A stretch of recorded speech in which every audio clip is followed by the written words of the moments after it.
নতুন দিল্লীৰ CFL লেবৰেটৰীয়ে জুবিনৰ মৃত্যুৰ ভিচাৰা ৰিপৰ্ট দিয়াৰ পিছৰ পৰাই এই ঘটনাটোৰ প্ৰতি CIDয়ে ইয়াৰ গোটেই ঘটনাটোৰ ওপৰত এটা নিৰ্দিষ্ট দিশ বিচাৰি পাইছে আৰু মই ভাবো যে খুব কম দিনৰ ভিতৰতে আমি জুবিনৰ মৃত্যুৰ সৈতে জড়িত সমস্ত ঘটনাৰ আজি আদালতৰ আগত আমি প্ৰকাশ কৰিব পাৰিম আমি এতিয়া বহুখিনি কনফিডেন্ট হৈছো যে এই তদন্তৰ গতি আকাংক্ষিত গতিৰে আগবাঢ়িছে আৰু আমি নিৰ্ধাৰিত সময়ত আদালতক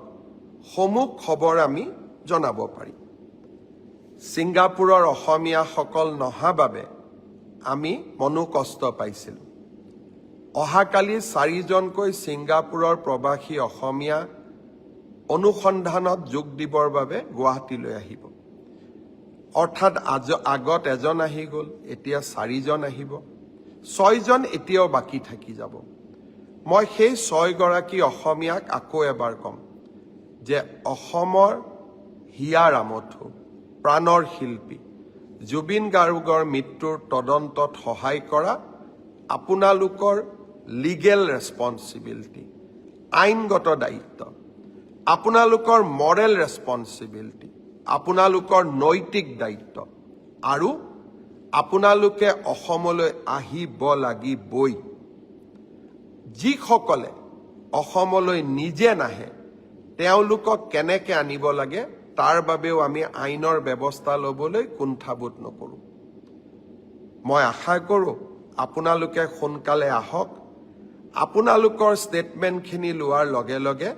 আমি আদালতক গোটেই ঘটনা অতি সোনকালে জনাবলৈ সক্ষম হ'ম কাৰণ আকৌ এবাৰ কৈছোঁ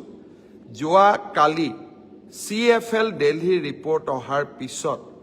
এতিয়া আমি বহুত বেছি কনফিডেন্ট যে জুবিনক ন্যায় দিয়াৰ প্ৰক্ৰিয়া ন্যায় ন্যায়ালয়ে দিব